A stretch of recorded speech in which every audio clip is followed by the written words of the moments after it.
நம் வாழ்க்கையில இருக்கிற ஒவ்வொரு மனிதர்களும் வெவ்வேறான குணம் படைத்தவர்கள். நம் கையில இருக்கிற 5 விரலும் ஒண்ணு போலவா இருக்குது? இல்லையே. அதே மாதிரி தான் மனிதர்களும். இந்த சிங்கம் சொல்லும் 4 ரகசியங்களை யார் ஒருவன் சரியான நேரத்துல சரியான நபர்கள் கிட்ட பயன்படுத்துறானோ அவனே வாழ்க்கையில எந்த தோல்வியும் இல்லாம வெற்றி பெறுவான். அந்த 4 ரகசியங்கள் என்னன்னு பார்க்கலாமா?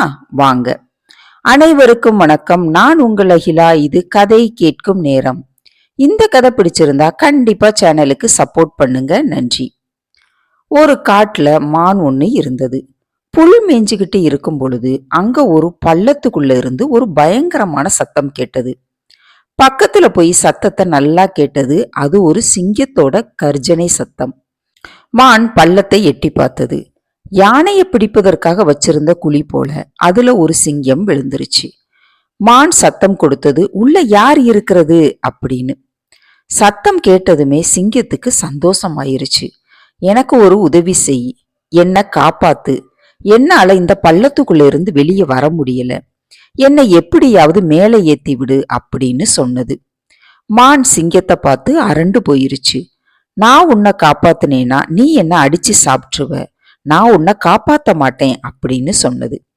அதுக்கு சிங்கம், பயப்படாத, நான் உன்னை எதுவுமே செய்ய மாட்டேன், நீ செய்யற இந்த உதவிக்கு நான் உனக்கு 4 ரகசியங்களை சொல்வேன், அதை கேட்டு அதன்படி நீ நடந்தேனா உனக்கு வாழ்க்கையில வெற்றி தான், பயப்படாத, நான் உன்னை எதுவுமே செய்ய மாட்டேன் அப்படின்னு சொன்னது. இருந்தாலும் மானுக்குள்ள பயம் இருந்தது.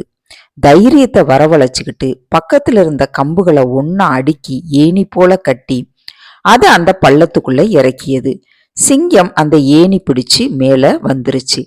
மேல வந்தாலும் ஒரு கயிறு சிங்கத்தின் காலை கட்டி இருந்தது. மான் பயந்துகிட்டே அந்த இடத்துல நின்னது. சிங்கம் ஒரு பெரிய கர்ஜனை அந்த காடை அதிரும்படி கத்தியது. பிறகு மான் கிட்ட ரகசியத்தை சொன்னது.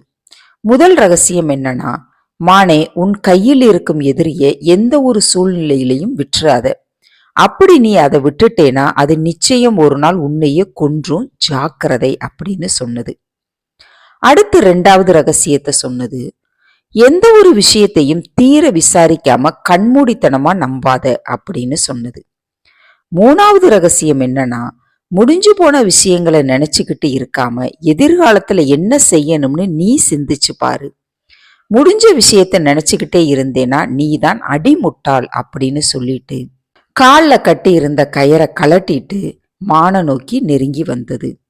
மான் சிங்கத்துக்கிட்ட 3 ரகசியம் சொல்லிட்ட, அந்த 4வது ரகசியத்தையும் சொல் அப்படின்னு கேட்க, சிங்கம் சிரிச்சுக்கிட்டே, முதல் ரகசியமா என்ன சொன்னேன், உன் கையில் இருக்கும் எதிரியை எந்த ஒரு சூழ்நிலையிலும் விட்டுறாத அப்படின்னு சொன்னேன். இதோ என் கட்டு அவிழ்ந்துருச்சு, இந்த காட்டுக்கு நான் தான் பலசாலி, நான் உனக்கு எதிரி தானே அப்படின்னு சொன்னது. மானுக்கு என்ன செய்யறதுனே தெரியல.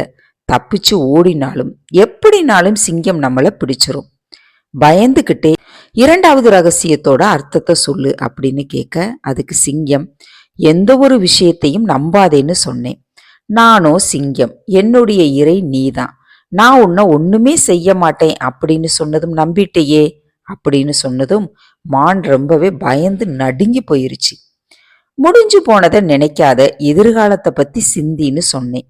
நீ என்னை எப்படியோ காப்பாத்திட்ட, எப்படியும் உனக்கே தெரியும் நான் உன்னை சாப்பிட்டுருவேன் அப்படின்னு.